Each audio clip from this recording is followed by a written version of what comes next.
Blog Talk Radio. Hello, everyone. Welcome to Laurie Smith on Blog Talk Radio. Good evening. I am so glad to be here. Let me tell you, this is a great show, and running just about a minute late here getting into the chat room, but I have a great show lined up. I have a wonderful guest coming on the show, Beverley Searle from Australia.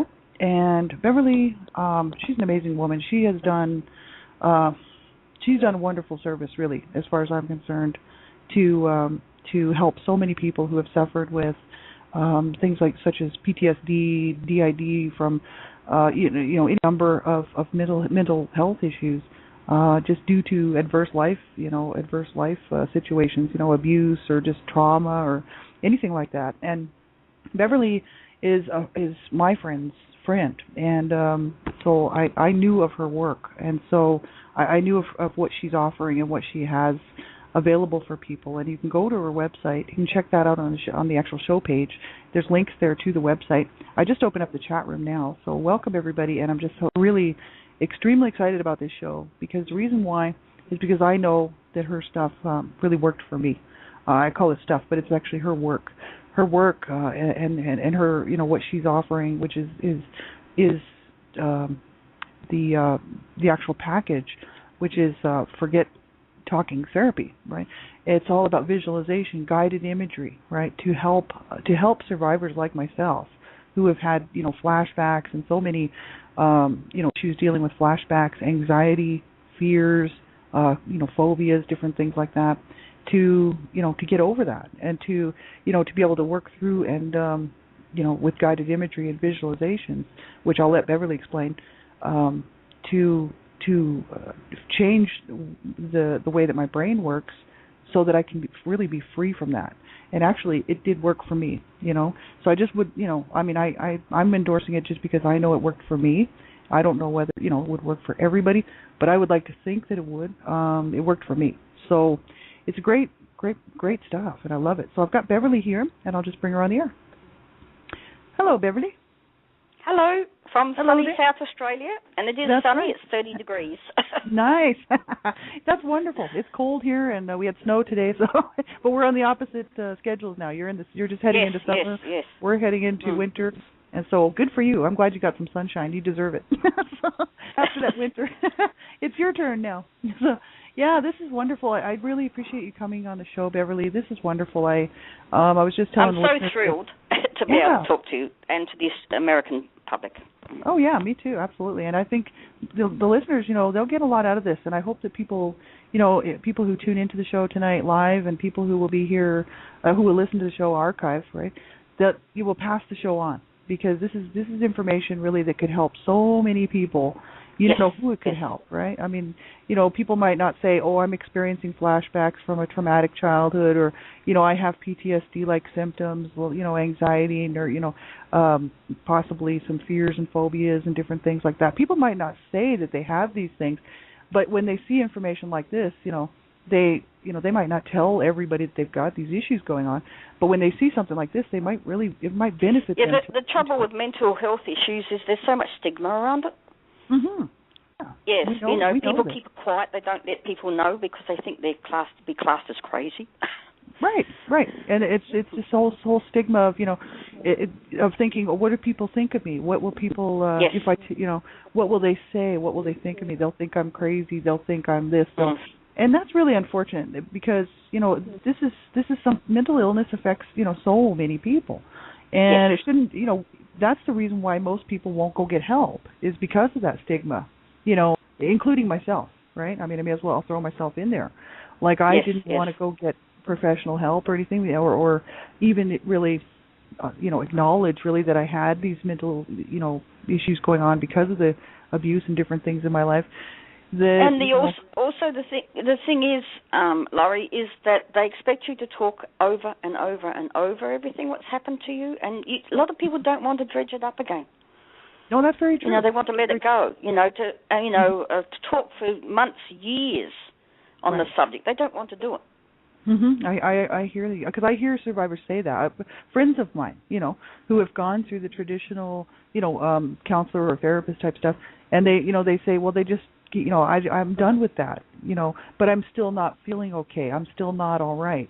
And I think it's because, like I hope that tonight what we can do for the listeners here is explain, because Beverley, like, you have so much knowledge on the limbic system and on, the issues, pictures rather than talking, for healing. And I think that's so important. And I will ask a few questions just to get it started, because myself, I'm a survivor of child abuse, like most people know who listen to my show. And I might even ask this question, is this something that I can do? Because you're maybe you can just tell us a little bit about your what you're actually putting out there to the public, your product, and that's Forget Talking Therapy, the FTT formula. Maybe just give us a little bit of background on that, and it might be good to start off with I'm a survivor. And I'm not just a survivor, I'm a thriver. My sister and I were used in a pedophile ring for about 8 years with animals and all sorts of things, doing singing and dancing shows for people, and they could, pay to watch, or they'd need sexually abuse us afterwards. So this went on for a long time, but we didn't know. The flashbacks came at a later date, and we had to get all the flashbacks and the information, and the old way of doing it is talking and talking and talking. And I was reliving the flashbacks, anything up to 5-8 hours a day, because what happened is I was having them unusually. Most people don't do this, but I did for some reason. I relived the abuse minute by minute, second by second. So everything that happened to me as a child, I was having it on my body all over again. And this was going on for about 5 years. And I used to say, there has to be something better. There has to be something better. And that's what got me looking for it. And I spent 9 years at uni, but the university I didn't get my research from the university. It was all outside of it by following my drive. The university taught me how to study. It gave me the letters after my name, but it was the private research. I'm an independent researcher. The drive is for the, as I said to you before, I'm a very, very rare breed, the independent researcher with no university, no business, no government behind me. It was my absolute drive. I've got to get well myself and then to help other people, so we're not trapped in this, and we've got a life to lead. We don't want to be trapped back 40 years or 20 years if something happened. No, you're right. Do we? No, we don't. Let it go. We absolutely don't. Get over it. Let it go. Heal the parts of you. Heal the parts of you and move on. That's right. And that's what, after took me 10 years to develop this therapy and to a workable stage, and then another 5-10 years of then bringing it up to a professional standard and writing it up as a training books for professionals. I've presented at world conferences and Australasian ones, and so I've been out there. Right. I've got awards for my work in other areas, so I'm out there doing it. Yeah, well, you've been involved with a whole spent years and years in the mental health, really arena, right? Working with people with I've run Australasian conferences for consumer carers, and I was a volunteer, home support, telephone support, run the support group, and ended up running the organisation for $20 a week if I got paid for 7 years on child abuse issues and dissociative disorders. And my speciality was with multiple personalities. And then I got the flashbacks under control, and the people in the group could see that. And then a couple of them wanted to do it.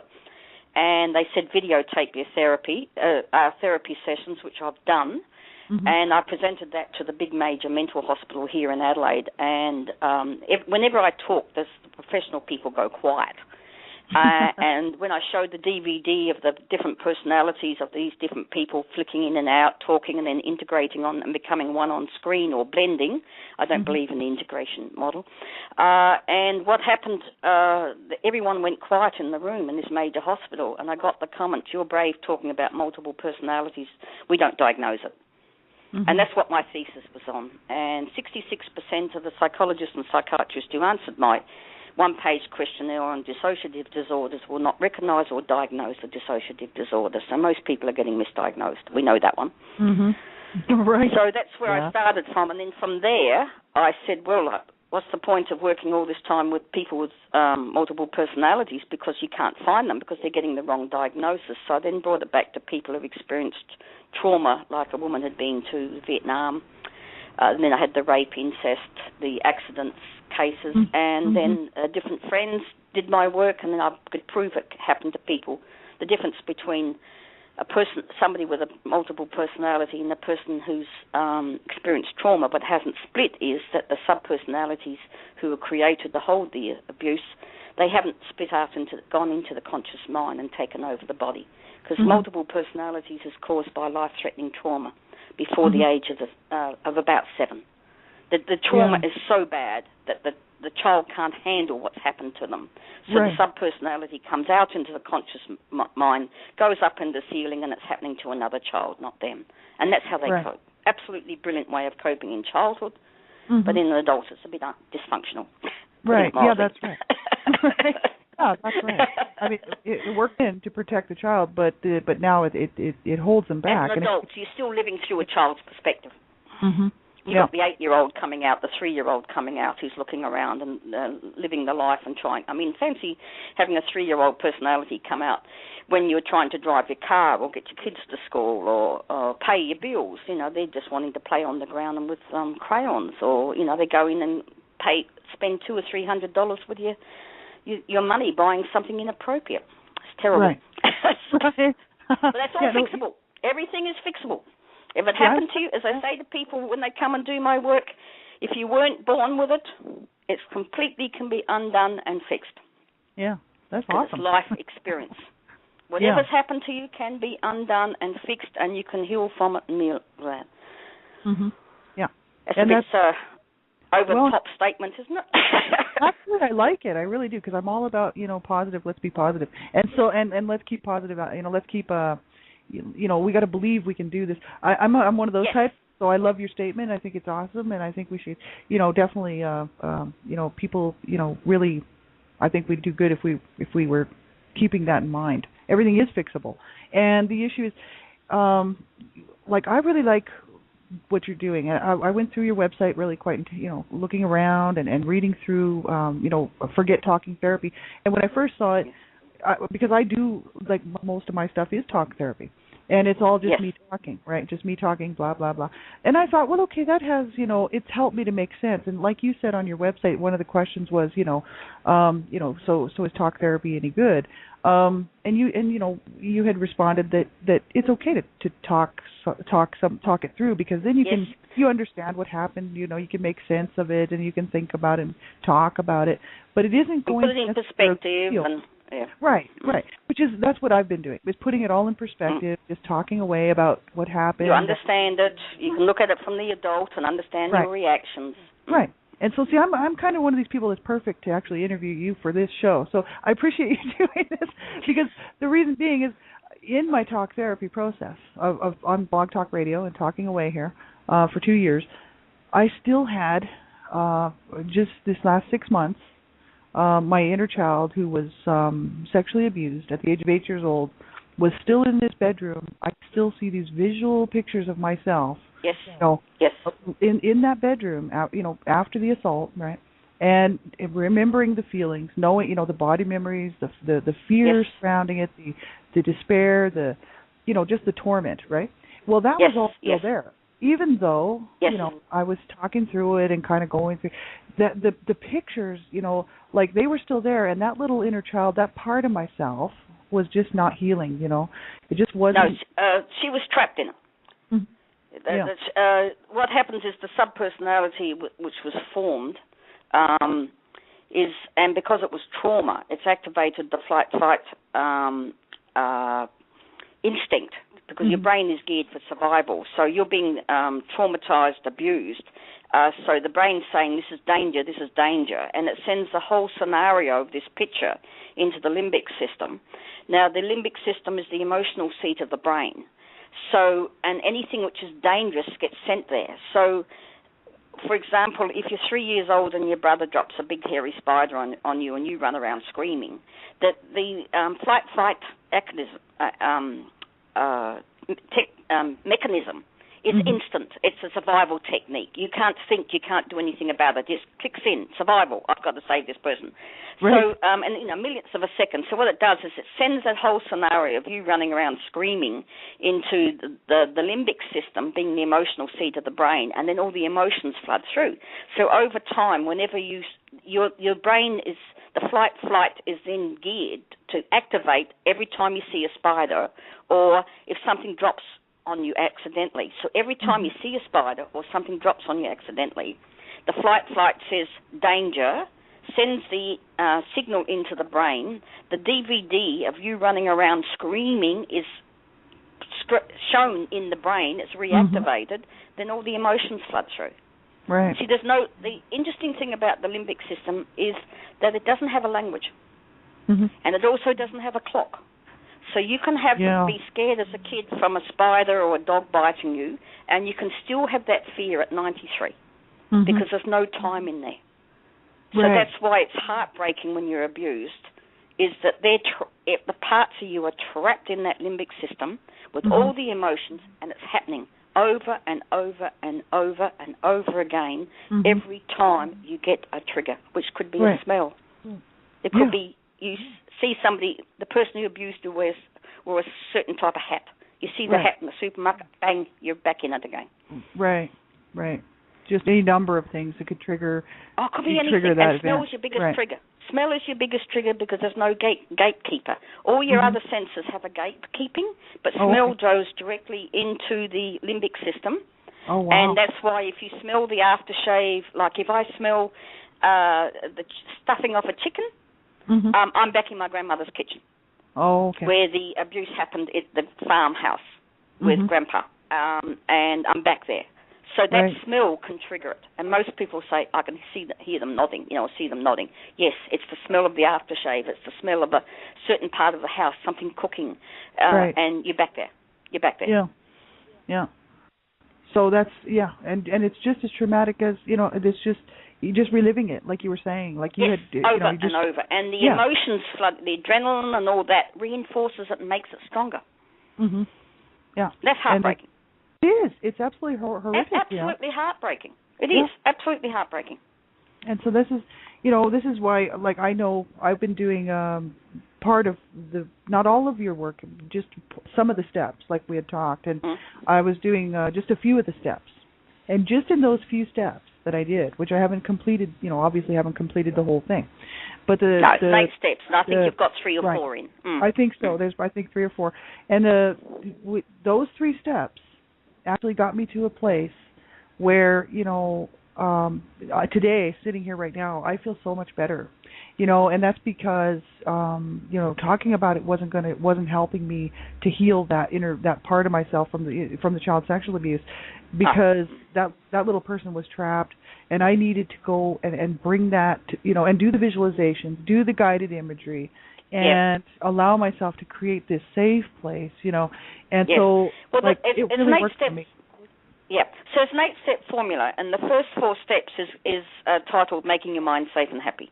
So it's finding your home from childhood, which you by the time you're 3 or 4 years old, you know what a house is and a home is, and so you have already got one set up in your home and in your head. So what we do is go and find that one, and that's where all your subpersonalities live. Sometimes as an adult you make another home, but we can work with that because there'll be a path from the new home you've made to the old home, and then we integrate the two and work with them. So it's just, the mind is such a brilliant thing. It's the most fascinating thing. It's the untapped frontier. I mean, I'm always reading and studying about the mind. I mean, and, it's just fascinating. It is absolutely, because I think there's been some interesting articles that have come out that said the mind is just like as infinite as the universe. You know what I mean? Like, really, what happens above, so below.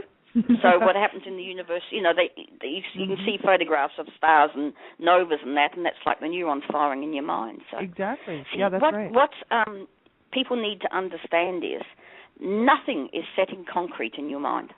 It's not fixed in concrete. It's neurons firing. It's calcium, water, neurons firing in your brain. So everything in that brain can be changed at your will. And it's going into the process of getting your mind safe and happy, then bringing all the sub-personalities, personalities, ego states back in, healing them, and like evicting. No one's allowed in your head but you, so everyone who isn't part of you has to get going, and that's when the voices stop. This works brilliantly with voices, because a lot of people have the abuser in their head yelling and screaming at them. Oh, I do. Yes. Oh, my mother. Yes. Is That's easy. I could actually do it on the phone with you now. That's awesome. So when you evict, it's called eviction. I call the process, it's step 5. It's called evicting the perpetrator. And when they get evicted out of your head and can't come back in because you've got a fence and you've got spiritual protection there, you've got angels, you've got whatever in your belief system you have there, and you have a gate which has a security on that only you know. Like I've had a 9-year-old boy this is boys, he puts, here's a form of identification. He would spit into a little disc and put it into a machine on his gate, and that would open the gate because it'd recognise it as him. Right. So the idea is to have security on your gate, but it's your security. It can be eye recognition. It can be your voice. It can be a thumbprint or fingerprint. It could be anything, but only you are allowed in your mind, and only you can allow people in and out of your mind. And when you do the eviction, the peace what comes, and the voices stop yelling at you anymore. It's just brilliant. That's awesome. I need to do an eviction. I tell you that. When we get off the phone, we'll go. You ring me. I'll ring you back, and we'll do the eviction, and then you can. That would be lovely.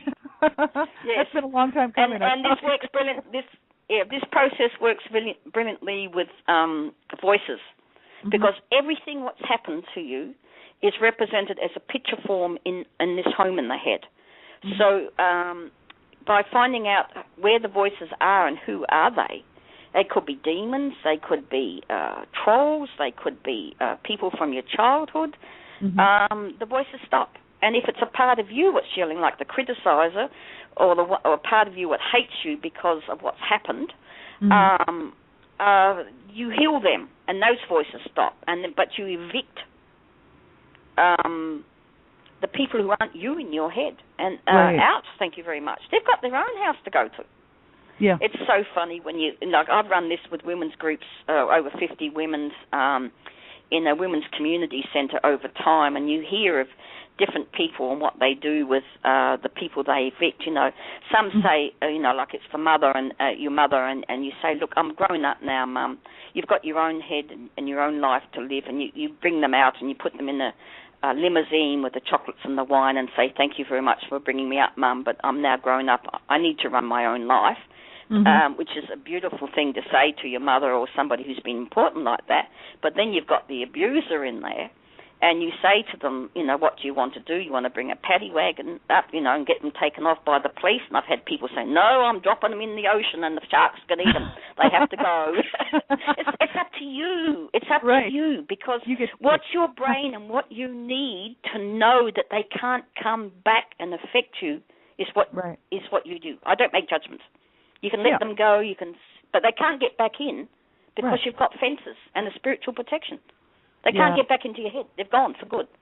That is awesome. Yeah, that is so cool. That's what I noticed about this. One of the steps, because that's what I've been doing is creating, going through one of the steps and actually saying, that those people are not allowed in here. This is my safe place, and only I'm allowed.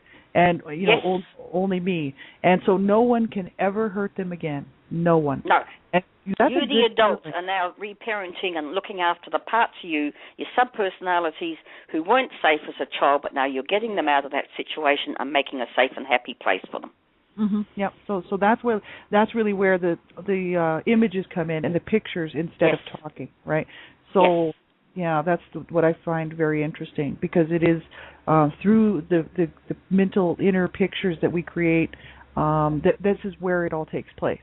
It's not about it's not about talking. It's about creating these mental pictures. So when I was reading your website and I was looking at your websites, which for anybody who's listening, who's not in the chat room and who's listening on archive, it's www.forgettalkingtherapy.com, and all in one word. Yeah, that's right. And you can you can type it in the browser, forgettalkingtherapy.com. And, you can go there and read up on this. This is so awesome. It's really amazing. And it really has helped me out, because I know I was really rather uncomfortable because I knew that a lot of my inner children, these subpersonalities, were still wounded and they were still in pain. They were in so much pain. And me as an adult, I figure I'm doing pretty good. I can hold down a job and I'm fine. Yes. Day to day, no problem. But in the meantime, I knew I could feel their pain. This was my pain from so long ago. And I could still feel it, and it was still there. So when I began to actually work through a few of the steps that I've done with your, from your work, I was just amazed at how much better I felt. Like I could tell the difference. Yeah. So like I know this. You find a peace and a joy, and when I started doing this work in my own head, because it's based on psychosynthesis from an Italian man called Roberto Assagioli, who was studied under Freud and was a peer of Jung.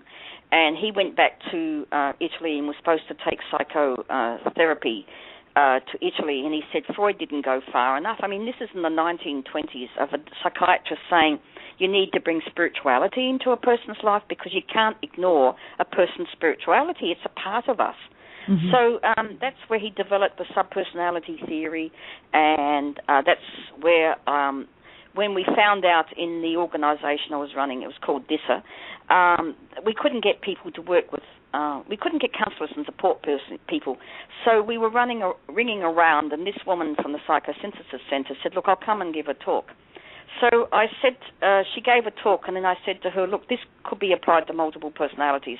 And she said, yes, but it hasn't been. I said, look, I'm running an Australasian conference. When I've finished, I'll come and see you. So I went and saw her, and we stood in front of a whiteboard, and we talked trauma and dissociation. And then I got so far with her, and I said, that's enough. That's enough information I need. I went home and I experimented in my own mind. Now, this is a process what he talked about. Can it work in my head? And then I'd say, oh, yes, it can. And then can I take it this way, this way, this way? No, I can't. Can I do this with it? Yes, but can you take it further? So I worked on it, the 3 or 4 things she talked about it, and I started to get the peace and the joy. And I woke up for the first time in my life with a sense of peace. That's and awesome. I was in my 40s. Yeah. And then I went back and said to her, right, I'm so far, what else do we do? And that's how I started formulating it. And then everyone around me could see that I was, the flashbacks were finishing, I was stable, I was happy. I found out afterwards, I raised 4 sons on my own, I was widowed. And my sons because they were seeing me have flashbacks, I didn't know how to cope with me. And they were adult children by then, and they said, I heard afterwards they were ringing around and saying, Mum's getting well, Mum's getting well. I nearly went into tears when they told me that afterwards, because your children don't like to see you suffering either. Your partner doesn't like to see you doing it. They want you well, they want you happy. Yeah, that's right. And at peace with it all. It's hard on everybody else around you, and this is the thing, so many people, like I wish that, like, honest to God, my mother was abused as a child, right? My mother was my main abuser, but my mother was also abused as a child, and that's the reason, really, I mean, honestly, that's why she was so screwed up. And she, she relived her nightmare her whole life, you know what I mean? And then caused me my nightmare, you know what I mean? And so it's just generational cyclical stuff, right? And I know, like, we didn't want to see my mother suffer. We knew my mother was suffering, and nobody wants to see that, you know what I mean? And we wanted our mother to be happy and to be well. So I know people around me probably feel the same way, my sweetheart and people in my life, they don't want to see me down and depressed and miserable and, really fighting with these flashbacks, fighting with my... And you're trapped in it. You're trapped in your childhood. This is just an internal struggle. Yeah, absolutely. You just feel... You can't even climb out of it. I mean, you can, obviously, right? But in your mind, you're thinking, "Oh, I'm never going to get out of this. There has to be a way, But until we start asking those questions, and that's why one of the questions on that I thought was really important is can everyone do this therapy? Like is this something that everyone can do? Can I do this therapy? Can I visualize? The youngest I've worked with is 4. Now, with 4-year-olds, you don't do the full steps. What happened, he was actually 3 and 4 years old. The 3-year-old was having nightmares. What happened is that his father would come in when he cried in his bed, and he'd get the strap out and belt him in his cot to stop him crying. The parents split up, but at night time the little child would still wake up crying and then believe the father was going to come in because it's a trauma. This is the picture. He wakes up in his cot. He thinks his dad's going to come in. So I had a picture of a little doll's house, and what I said to this little fella, I gave him the picture, and I said, I can't remember, Mikey, your daddy doesn't live here anymore. Daddy can't hurt you anymore. But there's a little Mikey in your head who still thinks Daddy is coming in to hit you when you're asleep. So what I want you to do is put little Mikey in this special little home in your head there. So here's a picture, and Mikey's going to go in there, and Daddy can't get you anymore. And he ran around for a whole day holding this photo of picture, saying, I'm in there, Daddy can't get me. And then the mother said that night he woke up and started to, cry a little bit. And she just said to him, remember, Mikey? Yeah, little Mikey's in that special place, in special home. Daddy can't get you. From then on, there was no more nightmares. Wow. See, that's awesome. Yeah. So you can do the simplicity with the, I have another child who has an eating problem, and I said to him, look, he was 4 or 5, you've got a little part of you, the same name as you, who can't eat this food. What can we do to make him safe so he can and he doesn't cry at dinner time? And the child will tell you, yes, he's in there crying in my brain because they're beautiful children. They're in this, they're so global. Right. And they know about the different parts of themselves. Mm-hmm. The youngest I've really done the whole 8 steps with in a formulated way. It was a 9-year-old boy who couldn't do English at school. And you can actually use this because you've got your sub-personalities and you put them in safe and happy rooms. So then when you've got the first 4 steps in, then you start meeting the different parts of you. So we went in and, as I said to this boy, call him Peter, I said, Peter, you're a soccer fan. That's football, English football, and we call it soccer here in Australia. Yes, that's right. I said, you want to be outside playing soccer? So if you've got Mr. Soccer Player, because I use example of the Mr. Men and Little Miss books. Mm-hmm. So I said, if you've got Mr. Soccer in doing maths, he doesn't want to do maths. He wants to go out and do soccer. So what we did was we found a Mr. Maths, Mr. English, Mr. Soccer, and they all lived in a special room in the home in the head. And when he was at school, when he went to do maths, he'd just say, Maths, Peter. And that one would come out. And the other thing the parents didn't tell me, so he started doing English. He found out it was because of the way a teacher treated him, and he thought he was no good at English, so he got Mr. English out. And I saw the father a few days later in the shop, and he said, things are fine. But they didn't let me know until halfway through it is that Peter still slept in their bed, and he was 9 years old. Oh, yeah. He was petrified of the dark, and they had a 2-story built house, so he couldn't go up the stairs at night time. The parents had to take him. He had to sleep in their bed with the light on. Mm-hmm. So everything what's happening in your life is represented in the home in the head. So I said to Peter, go into your home. Who's in your head, which is scaring you? And he said, there's a monster. Oh, yeah. And he could see a monster in his head. And so I said, well, what are we going to do with the monster? How are you going to get rid of the monster out of your head? So he decided, because, see, it's his belief system. Yeah. If he wanted to bring a Terminator in to do it, if he wanted to bring the police, if he wanted to bring Harry Potter with his wand, right. It's up to the child because it's his belief system which will do it. Right. His faith will make it. So he got rid of the monster and then it went and he was free of it. And I said, now, when you're in your home in the head, what do you need when you walk up the stairs to go to bed? What do you need to know that you're safe? And he said, I want a bulldog. So he has a bulldog in his home in his head that when he walks up around his house, his literal home he lives, the bulldog's there with him, and that will stop the monster from coming back. Well, the monster's gone and gives him strength. And I said to we also asked the boy, what do you need in your own bedroom? He needed a nightlight. So when they put a nightlight in his bed, from then on he was sleeping in his own bedroom. No more nightmares. The monster had gone. Oh, that's awesome. And so you can do it on anything. Yeah. You can do it on anything, any issue the person's working with because it's in picture forms. Trauma, adversity is pictures. Yeah. So there's a monster in the house. The roof is busted. in the home in the head. When you change the picture in your head, and we use the wand or staff or something, because your mind is magical, so we use a way of changing pictures like the fairy wand or Harry Potter wand or staff or angel's staff or whatever. The person chooses which one they want, and by sending the little diamante sparklies over the picture, it changes and fixes it. So if you've got something like your home in your head has got a roof which is rusty and got holes on, and your home in your head's roof is leaking, that's a picture form representing that you haven't got protections above you. So by changing the picture and turning the roof into a beautiful, strong new one, that solves that problem in your life. Yeah. That's how easy it is. Yeah. It's how easy it is. So that's and interesting. the home in the head reflects everything what's happening in your life. So if you're having a bad time, when you go into your property, there might have been a fire go through. There might be a broken window. There could be anything going wrong in the house, the home in the head.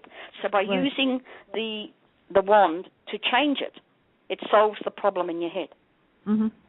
Yeah, and there's it's not stored there anymore. Right, because you've changed it. Fascinating. I love it. You can hear it. I'm fascinated. I love it. Actually, everyone is so different. Everyone is so different. What's happened to you, where you've stored it, how you stored it is unique to you. When we work with this, we work with you. The 8-step formula goes in, but everything about it's your choice. Right, that's right. Because it's your head. You know what I mean? It's your experiences. It's your life. It's your and there's no right or wrong with this work because it's right for you. If it's in your head, it's yours. It's right. It's just the formula that stays the same, but it's not. But it's like it's tailor made. It's customized by your own. What you need, by what you need to create the safe place. What you need to. Yeah. Yes. So when you say because there is on in the web page the 2 pages of information what people fill out. It's as ticking faces of emotions would affect you, and your hobbies, your roles in life. Have you been adopted, fostered, been in hospital? What adversities have you felt? So you make a little list. What goals do you want? That's all we need. So, but I don't need. Sometimes I don't even have that filled out when somebody comes. So what happens is that because of what they're seeing in their head tells me what their life is about. So when they go and fly and land on the outside of the property they want to have as a retreat, so it could be anything from hills, mountains, snow, tropical island. About 60% say tropical island. And then they go there and you say put a fence around it so no human can go over upon it through. If a person puts a 10-foot razor wire fence with electricity running through it, you know that person's had some tough things happen to them. Right. So that tells me where the person is. And it just... Right. So, and you go into the house and, like a lot of times when you knock on the door, the perpetrator answers it. I had one woman in a group where her father was there telling her to F off. She said it. She said he was saying that. This is my house, my head, my child, go away. So she had to evict him. You know what? I will tell you that happened to me too, because I've gone through about the first 3 steps of the program, and my mother was there at my safe place, and I was actually telling our mutual friend who was helping me do the guided imagery and whatnot. I said, "Oh, my mother was there, and she says, well, she's not supposed to be there, and so you have to now." Make sure that fence is completely sealed and only you're allowed in there, and you have. And then you ask her to leave. You ask her to leave. Yep. So we did that, and she's never been back. So it's quite interesting. So a lot of the beliefs of her and what she's inculcated into you as a child go with her when she goes out, because that's the pictorial representation of her and what her life has been to you. So when that goes out of your mind, goes out, a lot of her beliefs and what she represents goes too. And then the other way of dealing it is to find the parts of you go in and ask. Once you have the safe and happy home set up, which is the first 4 steps, you go in to ask to meet the part of you who has taken on the mother's beliefs. Or is depressed or hasn't been mothered properly, because you then put in the nurturing mother and you have in all the different rooms for the bedrooms and the different ages and such. So you're actually reparenting and you're washing away all those old beliefs you had. And, I mean, you as an adult, of course you'd go back if you saw a little 8-year-old being abused and get that child safe and get them out of that. Of course you would. That's what you're doing now. You're getting that part of you which has been abused out of that situation, and then you put them through the healing process because it's only neurons firing, not set in concrete, so you put them through the healing process, and you say to them, what is the thing you'd like? What gift would you like to have? So they might want a new dress, they might want a puppy, they might want horses, they might want just a loving hug from somebody. So you give them a gift because they've had it tough. Yeah, and then they go into the children's area, and they're looked after by a nurturing mother figure in there, and it's all gone. They're being happy like a child should be. No one getting them anymore, and it's all washed away. Right. And so that in turn, because that's what I've experienced with your program, and so now I'm not sitting around like I don't have the same stuff hanging over me. That same feeling of this inner pain stuff that was just too hard. You know what I mean? And that's gone. You know what I mean? Like honestly, I can actually say that. Like I'm being completely honest. Like I don't feel. I was telling people just recently on my shows, that I don't feel the same way that I did. I actually feel a lot better. And that's because I'm safe. And my inner, all of these wounded sub parts of myself, which I have been calling them inner children, right? These little inner parts of myself, they're safe. They're no longer stuck where they were, because they're in a safe place, and it's a wonderful place, and they know that there's there's the nurturing mother there, which is my angel. I actually have an angel there, and she's so loving and nurturing, and she's also strong and powerful, and the whole thing is surrounded by the powerful angels that don't let anybody in.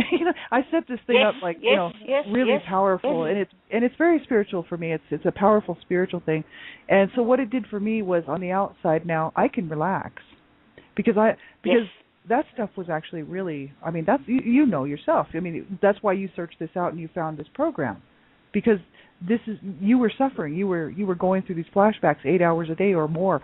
Yes. Dealing. They had to stop, and there was no way of stopping them. So that's why. And I didn't want to be on such heavy medication that I walked around like a zombie. I mean, I had a life to lead. The medication was so heavy that I wasn't allowed to go out in the sun because it reacted to it.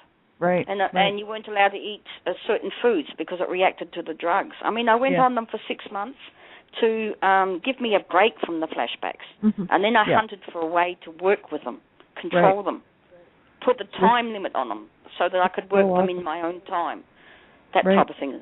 So, I mean, this is about 10 years of my life, or actually 20 years of my life from the first flashback until now, but and working at it solidly. Amazing. Yeah. Well, and I think it's brilliant. Brilliant, and you're brilliant, and Thank you. I think I am, but I'm not allowed to say it. Well, I'll say it for you, and but and I'm not the only one. There's there's a couple of people that we both mutually know that have said just brilliant, and had I not tried it, I've been looking into inner child stuff and visualization and whatnot, but I had but that didn't necessarily do anything for me. You know what I mean? Until we started working with this program. So that's why I can honestly say that it was your program that actually did that. It helped me to create this to feel better. And you're only 3 out of the 8 steps. Imagine what it's going to be like when we finish the other 5 for you. That's right. See, that's why I say to women, mostly women do this work. I have quite a few men coming because it works with relationships and anything you like. Because whatever you want to work on, we do. We meet the sub-personality who's the one who loves this one, or a lot of the time you find that the one in the relationship is 8 years old. So how can an 8-year-old go into an adult relationship? So you have to sack that one because an 8-year-old should not be in a relationship. No, so then you find the adult part of you who can do the adult relationship. So, and that's what we do. So it's the same with your depression. You've got a Miss Depression there. You've got a Mr. Anger. You've got a Miss, you're a no hoper. You've got the, you'll never amount to anything, So, And you get them and you heal them. And what we do is we say to them, what are the words you need to heal? So if they say depression, what is the opposite to depression? And you say, well, it's peace and joy, or whatever the person wants. And then what colour represents that? And then you put them in the healing process, which has a colour. And that goes through them and over them, because your pictures in your mind are like a holograph. So it washes away everything that's happened to them. And then because they work, the healing process is worked by the deep subconscious, they stay there until the subconscious switches it off. And they come out and they're over it all. Yeah, that's amazing. That's awesome. Yes. That's so awesome. Well, what a relief, because honestly, like, I talk, like, I've been on here talking for 2 years about my own stuff, and it's hard. It's extremely hard. And I didn't mind doing it to like we were saying before, to make sense of it, to put it in perspective. What happened to me? What happened to my family? Okay, that's fine, but I want to feel better. You know what I mean? Yes. And you want the pictures to go. You want the pictures, the flashbacks to stop. You want those little parts of you safe and happy. That's right. Yeah, that's right. And that's right. And I want that, Miss low self-esteem person to realize that, hey, I'm not. I'm not unworthy. I'm lovable. You know what I mean? Like I'm worthy, right? So there's all these little parts of myself that that want to feel better. You know what I mean? To make the whole me feel better, right? And so I do feel a lot better since doing the 3 steps that I did. And so I can imagine doing the whole thing would be really amazing. And so and what's amazing, it can be done on Skype or the phone as well. That's what you what were I do. Right. Yes. So what I do is I send the first 2. I email the 2-page questionnaire, and I email the workbook recording book, so the person has to record what they see in their mind for future references. And because it's pictures, they can also draw pictures and what the retreat's like. I have a silhouette of a head, so they can draw it all in there. But they write down as they work through, so I can actually do it on the phone with them. I've actually had people heal without ever meeting them. Yeah, it's not as good as being face to face, but if we're thousands of miles away from each other, it works. Yeah, that's right. Because that's the thing. Like our mutual friend who's been helping me with this stuff has been doing it over the phone from Australia. So it worked. Yes. It totally worked, and I love it, and I think it's great. So that's why I hope people will go and check your website out, because I know you have there's a lot of information there about how the brain works and the limbic system and whatnot, and why pictures, why pictures, and why pictures are the healing factor in this. You know what I mean? And also there's information about you, and there's information about the training kits, and that you have an offer going right now, and the offer is really quite awesome. I think it's amazing, and so anyone can get a hold of this self-help kit, and it's the self-help kit is available for download, and you can purchase the kit, and you can go through the self-help portion of it, right? And I mean, I'll do 3 free emails of support. So if you hit a glitch, you can email me, and I'll talk you through. I've actually working with a girl who's deaf with anorexia, and she's in another state, and we go on Facebook in real time. And then I talk her through the steps, because it's an 8-step formula. She can do the steps, and that's how I'm working with her. Never talked to her, and I've never met her. That is she's awesome. Getting well. I'm doing in Australia also is with eating disorders, you have a misanorexia or misbulimia. And with this process, it's a very gentle, loving way of getting well. And we've got one of my clients has got a 50-acre property in the hills up from Sydney, and he's going to allow us to use it, partly donating it to us. And we're looking at doing a 3-week eating disorder retreat. It's got a swimming pool, it's got huts, it's got dormitories, and we're only going to have 10 women. And there's going to be myself and a kinesiologist, nutritionist, plus 1 support person. So it's very high ratio, 3 to 10. 3 to 10, and it's fully... it's fully inclusive of all the food, everything, and by the time the 3 weeks is up, they will be completely free of the eating disorder.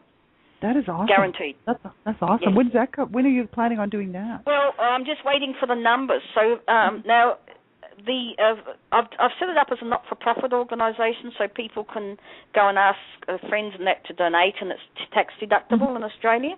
And it's called the Janua Foundation, Janrua Foundation. So if you type in those words, you'll get it. Janua comes from the word January, and and there was in the Greek mythology, there's Janus, the god with the two faces, one to the back and one to the front, and that originally came from Janua, which was the feminine, the goddess with the two faces, and that's where the January comes from. The end of one thing, the end of a year, and the new beginning. Right. So our logo and the name is the end of your past trauma and a beginning of a new life. That's where the logo and the name comes from. Oh, that's awesome. Yeah, that's awesome. Yeah, so that's great. So that's all on there, and there is a hyperlink on the Forget Talking Therapy too. So it's just email an expression of interest, and it's not very dear. In America and Europe, they're charging up to $1,500 a day for eating disorders. You need to stay 3 months to 9 months with a 70% success rate. So it's basically costing you $175,000 to $500,000 to get your girl or boy sorted out. So what we're charging is, if you're on a low income, it's $1,500 for the 3 weeks. If you want a private cabin with your own ensuite, it's $4,500 for the 3 weeks. And you come and stay there, and we look after you, and you get well. That is awesome. So we're taking expressions of interest. As soon as we get 10 people, because we're not for profit, so we've got no government funding, nothing. So as soon as it's going to cost so much to run. As soon as we get the people and that amount of money, we're running it. Oh, that's awesome. So just put a expression of interest. That's really great. People can fly in from America or Canada or anywhere and attend, and they'll be looked after properly. That's great, and so they can contact you on your website. Like if somebody wants to go ahead and do that, that's great. Yeah, this is just amazing. Like I just love it. I think it's so wonderful, and your work is just wonderful. And and because it's coming, like you said, like this is your life. You give it your life to find the answers. To help people, to help yourself.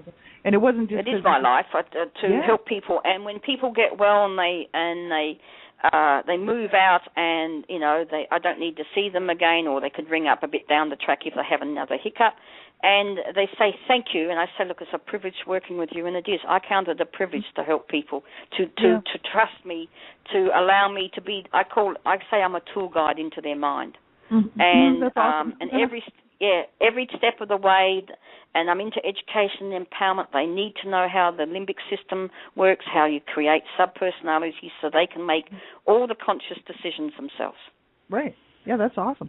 Well, this is the thing, and it's it's not like I really like the way that that you described it on your website, because it's not like it's so hard to understand. You know what I mean?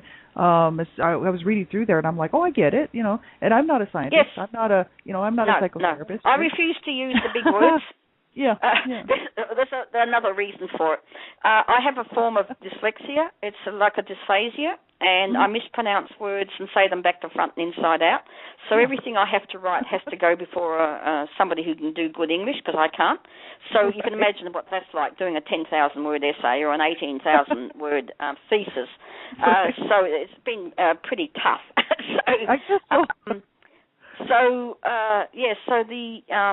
Now, this was an interesting thing. When I did my own work and did this in my own head, and you can do this for anyone for studying or studying a musical instrument or sport, because in the book it says work, study, sport, and social issues. Like if you can't get to your front door, come out of your front door, you're housebound. That's all fixable with this. So anyhow, what I did was, when I was just starting masters when I did this all in my head. So I was doing a masters of primary healthcare. So what I did is I went into my home in the head, and I made a room for my study. Now, you ask the person, how do you store things in your mind? So I'm old-fashioned. I've got filing cabinets. So I've got rows of filing cabinets. I've got a computer and everything in my special area in my brain for study. So then I said, who is the subpersonality who wants to do this subject? So you wait and somebody comes in. So then I normally name them after the study or whatever you're doing, because, if you've got 10 things going at once, remembering names and everything makes it a little bit harder, but sometimes you do.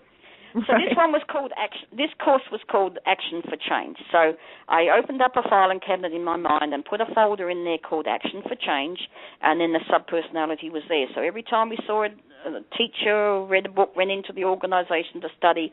That subpersonality was forward, and all the knowledge went into the one filing cabinet, because your knowledge can be scattered all over the place, and that's why you can't remember or study. So I did this, and then I had to write the essay. Now, I think it was a 7,000-word essay. So I sat up one night and I said, okay, Action for Change Subpersonality, we're going to read through how we have to write this essay. Read it through. I went to bed, woke up on the next morning. The whole 7,000-word essay was formulated. It took me 2 days to type it out, and I got a distinction. What did you? And I've never got a distinction before. You can teach people to do that. You can use it for anything. That is so cool. So I had a young lad come, and, the misdiagnosis of people, this lad came to me, and, I don't know, we call them special schools here, where the children can't learn the way we teach, and they start, when you see these kids, after a while they start walking differently, and they kind of dress a bit funny, and they have this look about them that they're not very intelligent, and they're in special schools.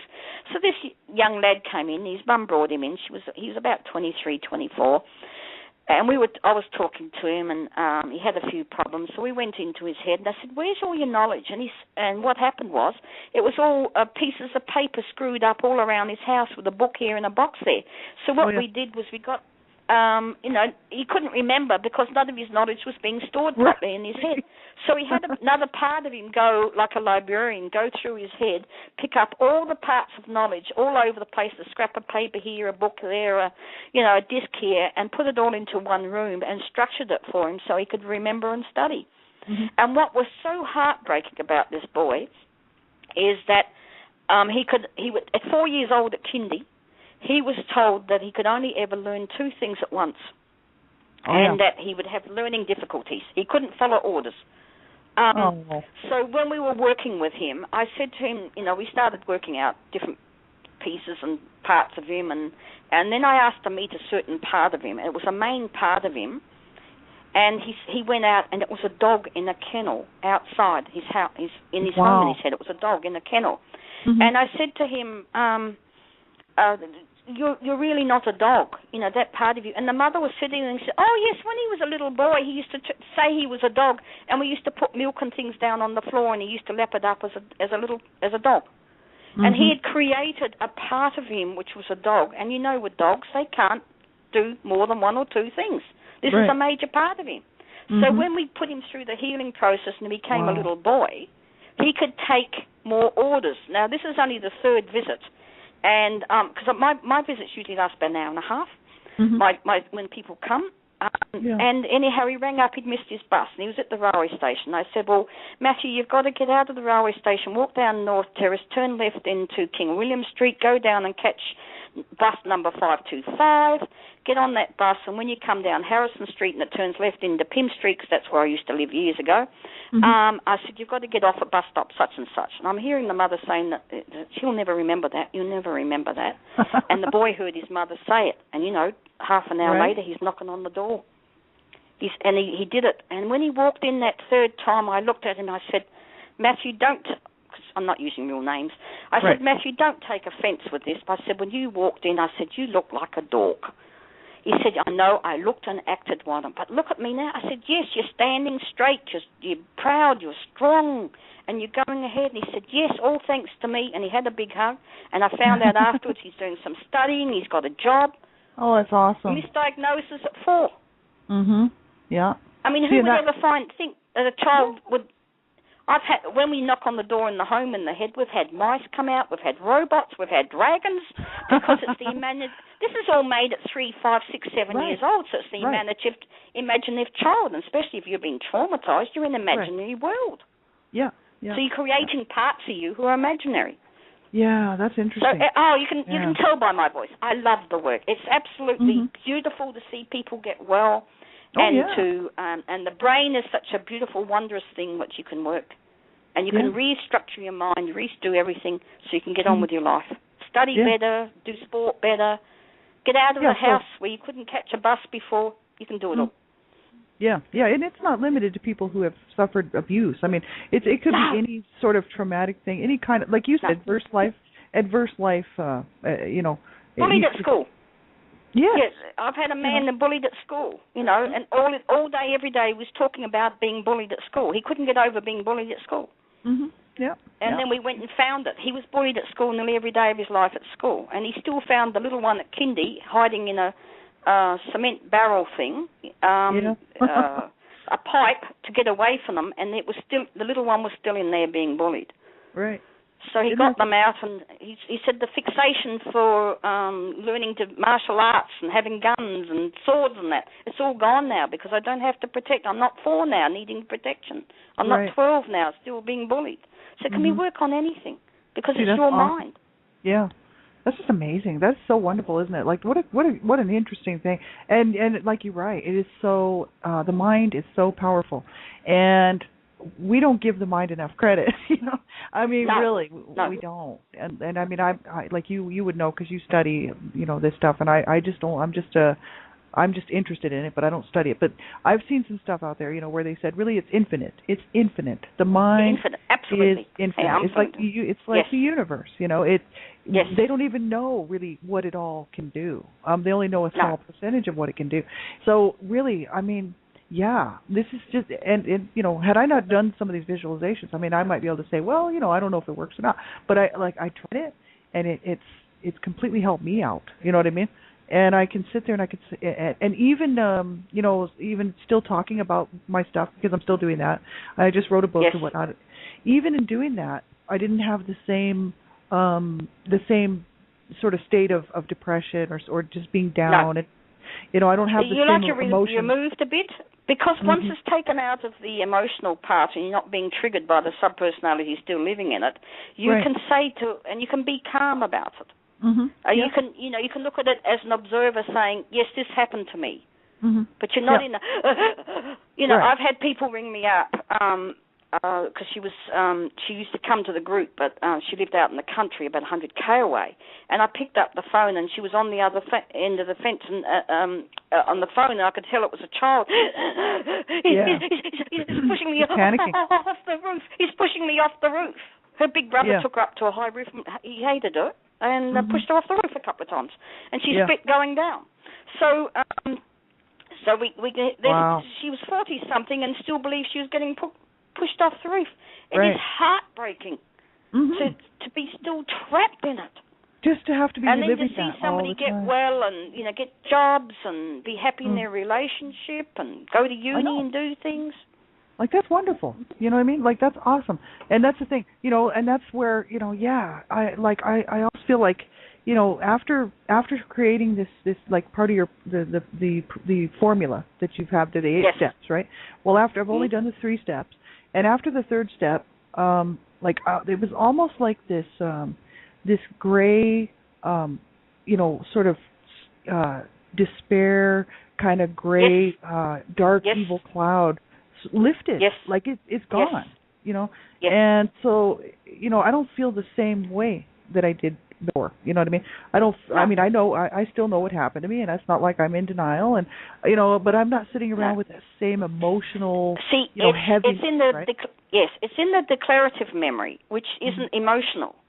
So you've got all the knowledge of it, but it's not held in by the emotions. Right, so you can let it go because you've dealt with it, you've talked about it, and yes, it happened to me, but I'm not locked in it anymore. That's right. That's right. And then the memories fade because you're not bringing them up all the time. You're not re-triggering. You're not getting the pictures. The memories can fade and you can let it go. Right. Because the emotion's no longer tied to it. So it's easier just to not worry, to not let it affect you. No, it's the emotional brain that holds it in. It's the emotions that hold it in. Yeah, see, and that's where I was trapped. I mean, I was totally trapped in that. And, so I know firsthand that your program works. and I haven't even finished it. I only did the first 3 steps. I know it works because I got myself sane and well. It's amazing, and I love it. And I hope that, more and more people will get a hold of it. And especially, now that you've got the self-help package there, it's available for people to get a hold of, which is amazing. And then there's the larger package for practitioners and whatnot. Yes. If somebody like just a survivor wants to to get a hold of it, they can contact you. They can purchase from your website. Yeah, they can download it, or I can box it all up and post it to them anywhere in the world. And then if they're doing the training package for, counsellors, self-help carers, psychologists, psychiatrists, social workers, whatever, I've included 3 hours of Skype or phone consultation with them, because you can't learn this from a book. You have to. There's a CD with the book, because you've got because it's visualization.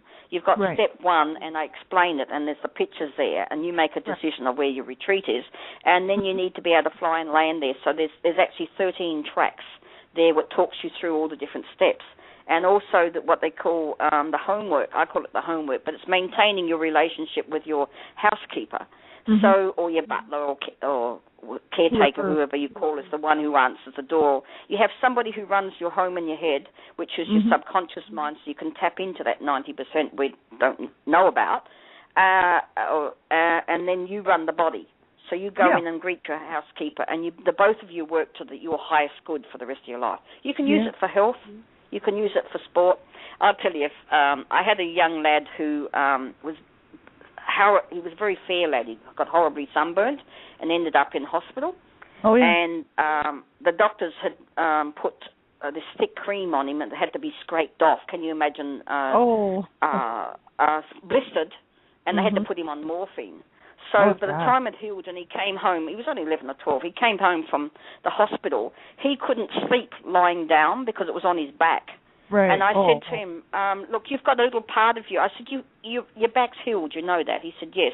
So I said, there's a part of you who is still believes that you're sunburnt and you're blistered. He said, yes. I said, now what does this part of you, this Richard, need to know that he's not sunburnt? He said he needs to be in an ice house so he can't get hot or burnt anymore. So he made our ice house. So I said to him, right, do you want to put your mum in there? And he said, no, she let them do that to me. And I said, I know your mother yelled and screamed at the doctor saying they're doing it wrong. I said, your mum tried very hard to fight for you in that. He said, oh, yes, she did too. I said, look, you're going to be bored in there, just sitting in that room. So he brought in his dog and he brought in his gameplay. So he wasn't bored in this. And then that night he could sleep lying down from then on. But I also did something, so it stops it instantly. So I said to him, you're a keen cricketer. He said, yes.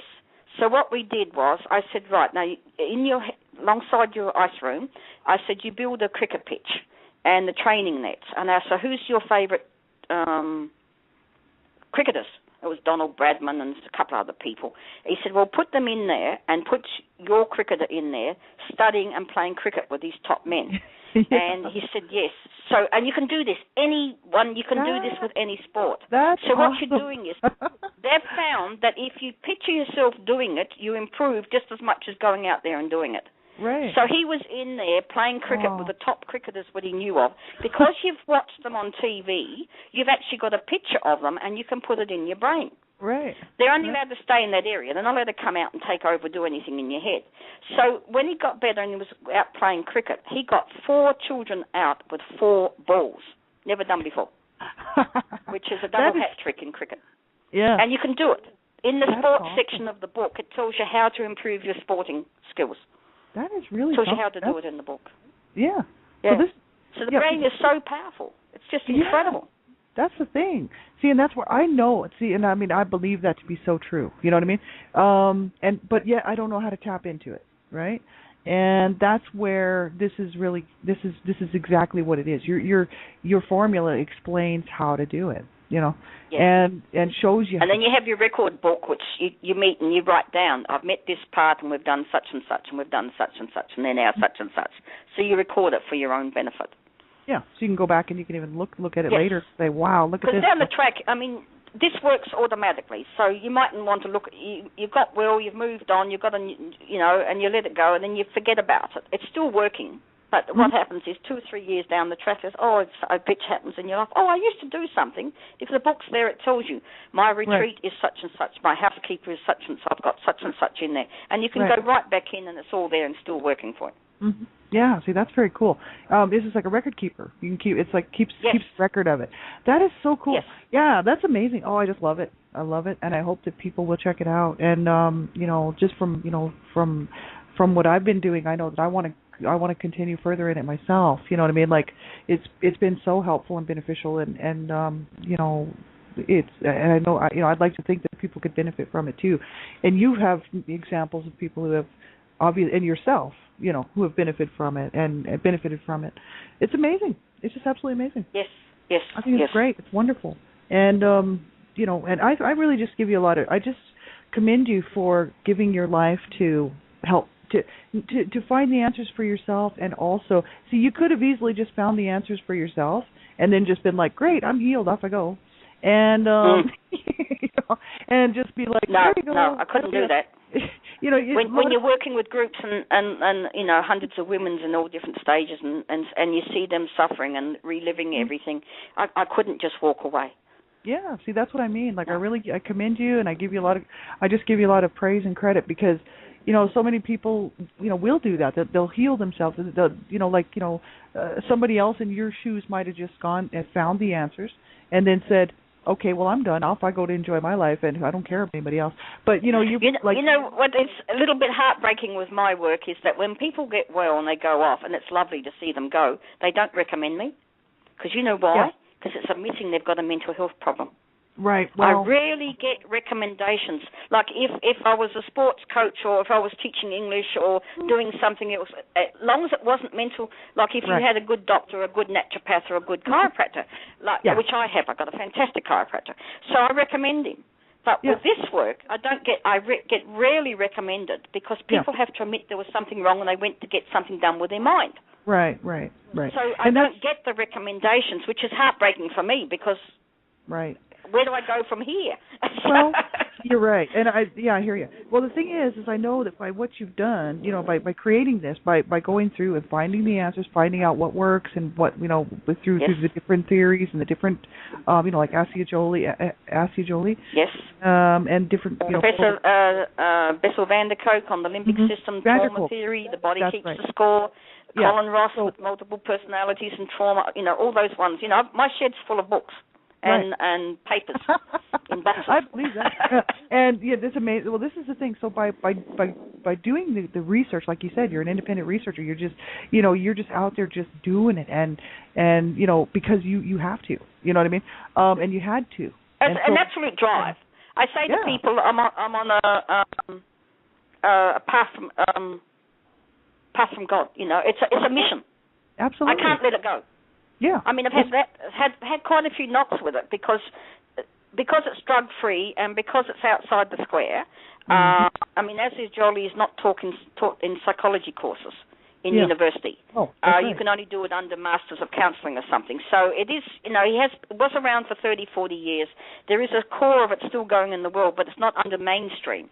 So but the things would have been. A lot of times with researchers out there, the person's died, then someone like me comes along 40 years later and says, hey, this can be worked for such and else, and getting his theory and applying it in another modality. Right. And getting it to work. Right. And the only thing is, I don't want to be dead and buried by the time my work takes off. I'd like it to take off now. Right. That's right. Well, and you know what? That's right. You want to see the fruit of your labor, and it's not, and it's because you know it works, and this is the issue. You know that it helps people to heal, to feel better, to get well, to learn how to do these things that you know, like for instance, just like you were saying, learning how to become a better performance, you know, whether it's a sport or a job or studying or anything. Public speaking, you name it. Yeah. So this is the thing. Like, really, I mean, this is just a helpful tool for people. It's something that people can use. You know, there's no stigma attached to it. It's like, you know, we can all learn. You know, we all, I don't know. I'm always on this, you know, self-development thing. You know, let's try to do better. I want to do better, and I want to feel better, and I want to try to, because I'm on a growth. You know, I'm trying to grow. Right? Yes. So everything grows. And when it stops growing, it's dead. So as humans, we need to grow. Otherwise, we're dead. That's right. You know, people can sit there and live in boxes and not expand their mind and everything, but we need to grow to live. That's right. And I think I think, you know, most people seem to want to do that. You know what I mean? And this is just a great tool and a resource. Like, I think it's wonderful, and I love that it's out here and available for people.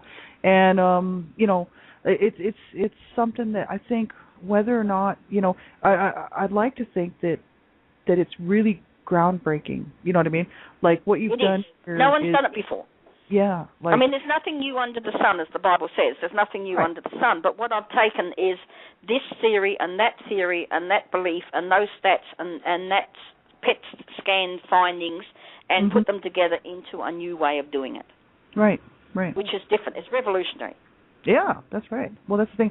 So that's why I think that this is bound to take off. It's bound to take off. It's bound to affect change. It's bound. It has to. You know what I mean? Because. And I thank you for the chance of being able to talk about it and get it out there in another way, in another medium, in like with radio and that. It's just wonderful. Well, this is awesome, and I know, I know that people will benefit from this, and I know, I have so many listeners who are so good about coming and listening to my shows, whether it's archive or live, and, and I appreciate it, and I tell them all the time that, I appreciate their taking the time to do that, but I know that anybody who listens to this show will get something out of this, because, I was a person who really even just, I don't know, 2.5 years ago, let's say, 2.5, 3 years ago, I mean, I had flashbacks, I was having not visualizations, but flashbacks as well as nightmares, and I was having voices in my head, mainly my mother's voice abusing me, verbally abusing me. And did that stop when you evicted her out of your home, or you still got the voice? Actually, I still have some of the voices, but I have no... but did your mother's voice stop? Did your mother's voice stop when you evicted her? Actually... Normally it does, so there might be another mother in there. Sometimes there could be a different aspect of your mother in there, so we'll find that out. What will be fascinating is if we can do the next 5 steps before your next session, and, the continuing saga, and we work on that, and then you can say to people what happened. Have the voices stopped? Has this, because you're being very honest and telling people that you have got voices. Right. Because, 60% of the world have voices in their head. But the moment you say that to a psychiatrist or psychologist, you get the diagnosis of schizophrenia. Mm-hmm. Yeah. Which, it's bad. Yeah. Well, it is. And the issue is it's just what it is. It's just leftover trauma of what my mother repeatedly told me. And but she didn't just repeat it. She wasn't just yelling at me. She was hitting me at the same time. So it was verbal abuse coupled with physical abuse. And so what you have is those little ones in there still being beaten by your mother. We need to find them. Yeah, that's right. I mean, I'm still working on grabbing all. I haven't found them all. That's the whole issue. There is a technique which I think is step number 6. Which you actually find every part of you. You make a list of all the places you've lived, all the hospitals you've been in, the schools where you might have been abused, and we have a taxi or a plane go out and collect them all and bring them back in. Mm-hmm. And then they have to go through the healing process, and you get them safe and happy. And if they're adults, you ask what skills they've got for you to use in your life, and abilities. And if they're children and they want to stay children, they're out of it and it's not happening anymore, and they're safe and happy. Yeah.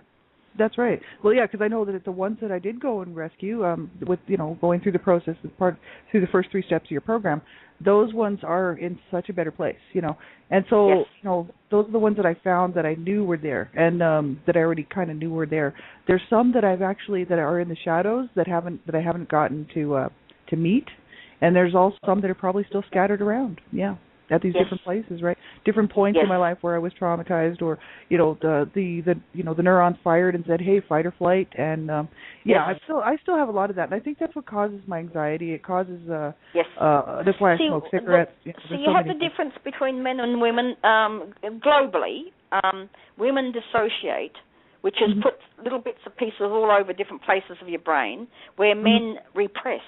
So if you say to a man who's got beaten up in a hotel and got cut and bleeding, what did you do with the memory? He'll say, I've got it behind the door, or I've got it under a brick. So he's repressed it. But with women, we dissociate it and we put bits and pieces all over the place, and they come back in different shapes and sources. And dissociation is 11% of the population.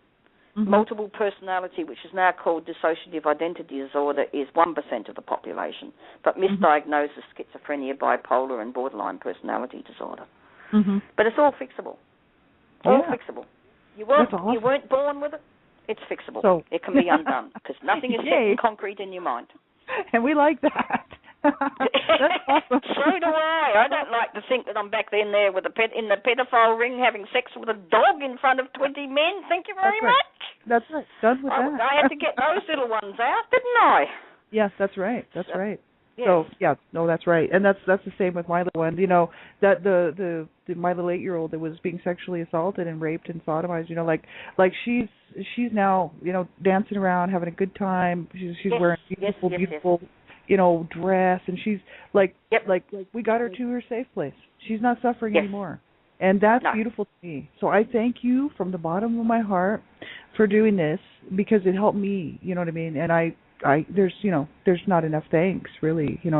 I appreciate it, and our mutual friend, Kate was good to do this with me, and she said, and to refer you on to me and just give you a taste of it so they could see that it works. And that's right. And I'm hoping that this will be the spark to get me into America, because I will go and get my passport. Mm-hmm. And I will come over and talk to anybody, and I can run groups, and I can do some retreats for you. I can, come and do some groups, and because this all can be run in groups, and you can teach people train them to do the first 4 steps, so that you can have carers and former consumers helping and support. I've written it up as a training package for registered training organisations, so that people can get a Certificate 4, Certificate 6 for it. That's just getting approved now, so that people can get certification for doing it. So it's out there. I want to do it. That is awesome. That is so great. Oh, I love it. Please, I love it. Come on, America. Yeah. Little old Adelaide doesn't want me. They say if you can get anything out, if you can make a success in Adelaide, you can make it in the world. Adelaide is so shut down and so not available to open up to do anything new or different, that let's get the Americans to show us Adelaideans here that this can be done, and it's successfully, and it's not expensive, because you're not doing it for 10 years. Right. You're doing it for 6 or 7 sessions. Well, I do it. You'll find one of the questions is how long, and I'm saying 12 weeks. If a therapist does this and follows the 8 steps, they should have anorexia, bulimia under control in 12 weeks, and then you have the other issues coming out. Because what's heartbreaking is that if you force a person to eat and they get over the eating disorder, a lot of them become alcoholics. Mm-hmm. Yeah. So they just replace one addiction with another, because they haven't dealt with the core issue. Right. See, they make them eat. They force them to eat, and they teach them to ignore the voice in their head. Yeah. The very first person. See, I never worked with anorexia bulimia. I was in a committee. I met with these people who ran the different organisations, but I'd never worked with anyone. And I worked with a man whose wife was very depressed, and he said, "Could you go and see my niece?" So I said, "Look, I've never worked with it." So I went and knocked on the door, went and sat on the kitchen table, and I said to her, "Right, tell me about anorexia, your anorexia." She said, she had it for 20 years and just come out of a hospital where she had a bit of respite. She said to me, "I get hungry, I go to the fridge, and the voice in my head says to me, controls me that I can't eat. So I can't eat." And I'm saying to myself, oh, piece of cake. It's a voice in my head. It's a subpersonality or an ego state so powerful that they're taking over the body and controlling it. Right. 3 sessions of an hour and a half, this woman who'd had it for 20 years was well. That's awesome. That is so awesome. And I can do that with anyone. Right. Like, that is so great. Do you think the eating disorder people here in Adelaide and in Adelaide are interested? No. You have to go to the Department of Human Services and get your work approved with by then, and you've got to do this. And in Australia, we have a thing called a provider number, so you can get cheap. You get a number like a Medicare or Mediaid number, and you can get cheap or free support for different things. I have 9 years at university. I have an honours. I have a master's, but I have the wrong degrees. Right. And because I don't have the right degrees, I can't get a provider number. Yeah. No, I know. So even then, like if a person's got a healthcare card, which means they're on low income, I see them for $50 for an hour to an hour and a half to help them out. Yeah, that's awesome. So I'm there to support people. Yeah, you're trying to help people. That's exactly right. Yeah, I'm out there to help. Yes. Yeah, but I'd like to have a bit of food in the cupboard and more money and get it out. The thing is, you've got this brilliant work, and it is brilliant and it's wonderful, and you get shut down by closed minds.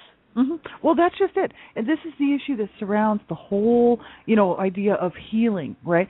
A lot of people, a lot of whether it's institutions or societies or whatever, just want to shut it down. You know what I mean?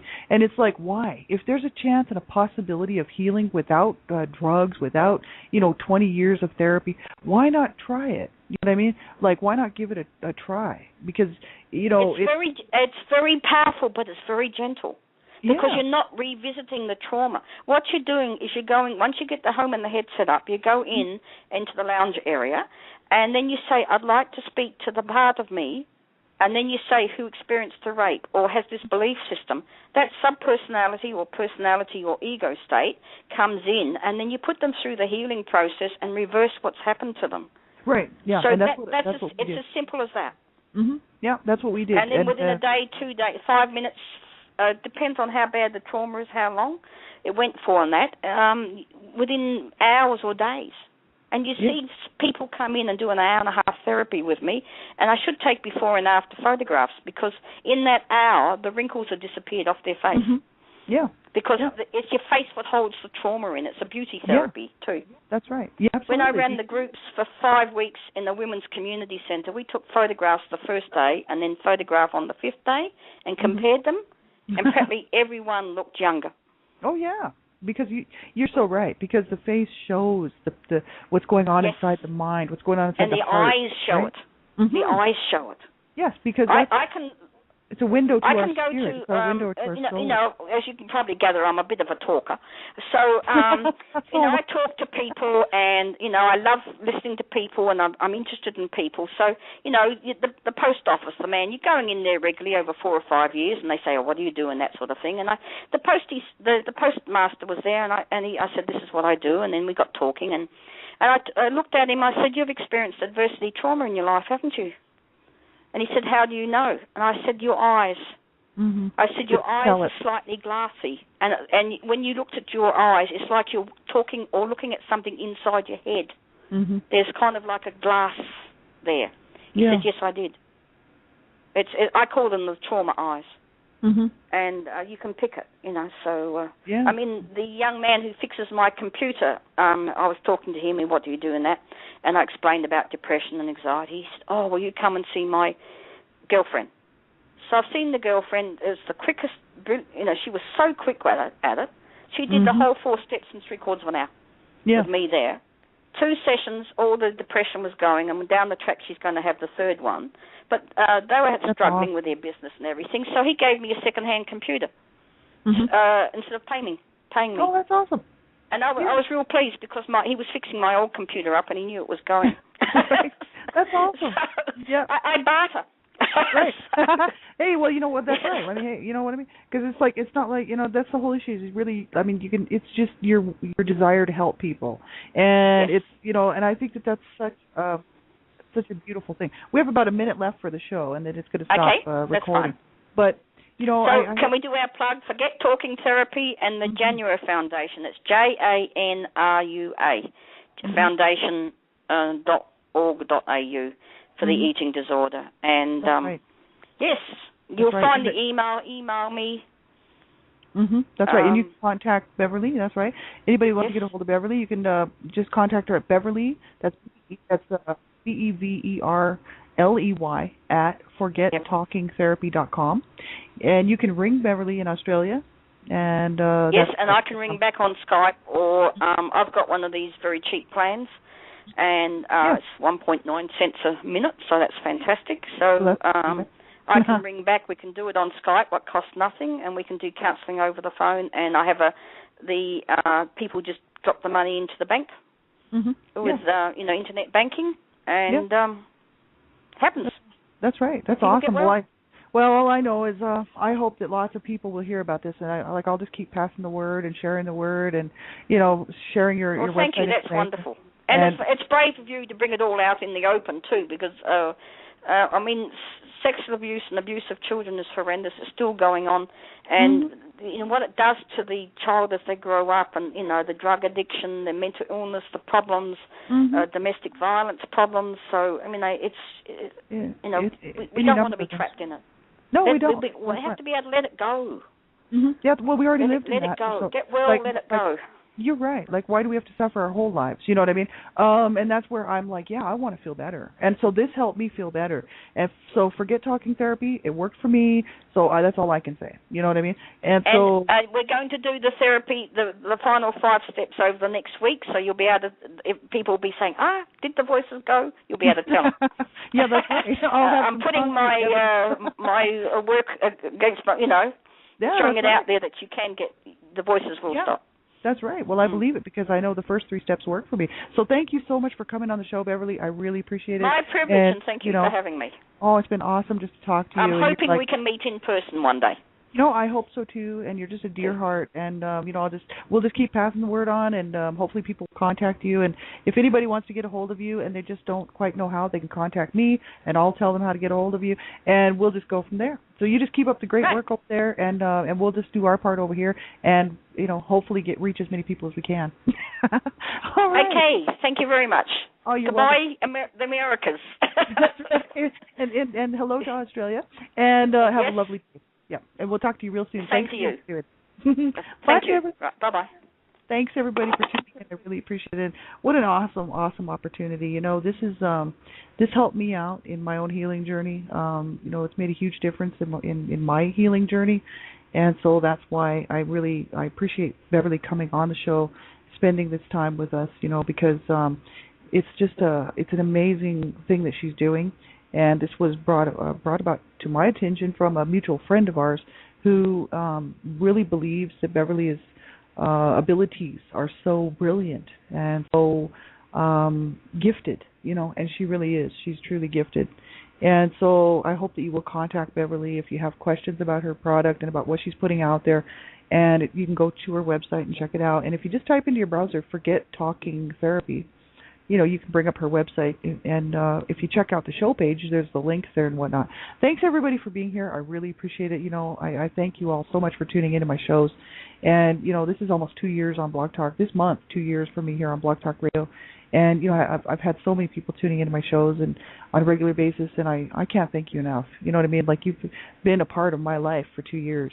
And that means a lot to me. It means a whole lot to me, so I appreciate it. And thanks again, everybody. Have a great night, and I'll be back on the weekend, and you can check my show page and whatnot. And on Sunday, I've got Kate Swift coming on to talk about Nobody's Ragdoll. That's her book that she wrote. It's her personal memoirs. Kate Swift is out of the UK, out of England there and near London, and she's written several books, but she's written Nobody's Ragdoll. It's a personal memoirs of growing up, as a young girl, having to deal with incest, CSA incest from sibling incest, right? And so both of us, me and Kate Swift, have a lot in common. And we're both survivors of CSA incest by a sibling. And so we're going to talk about her book. It's all going to be about her story, and I hope that you will tune in. That's on Sunday morning. So it's a bit early for most people to be up on Sunday morning at 8 o'clock. But if you can catch us live, that's great. If you can't, then be sure and catch the archive. Kate Swift is just an amazing woman who's really, if you check out what she's doing on her website, thistangledweb.co.uk, thistangledweb, you can see that she's really active in England and very much making a lot of headlines and a lot of news with what she's doing. She's very powerful. She's an advocate. She's a beautiful person, and she's a good friend of mine. So hopefully you will tune into that and and catch Kate Swift's story, because it's a powerful story, and she's just a beautiful person. So I hope you will check that out. Have a great night, everybody, and we'll talk to you real soon. Bye-bye.